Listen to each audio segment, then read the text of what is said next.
Now we are going to refactor our Java code base.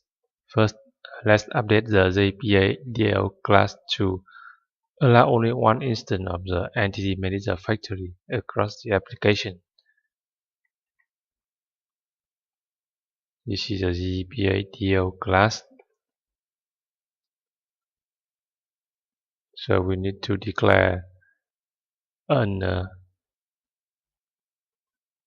a few static view for Entity Manager Factory here. Private static Entity Manager Factory.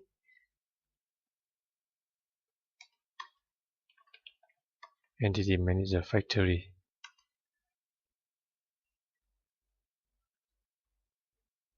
And we have a static block to initialize this Entity Manager Factory.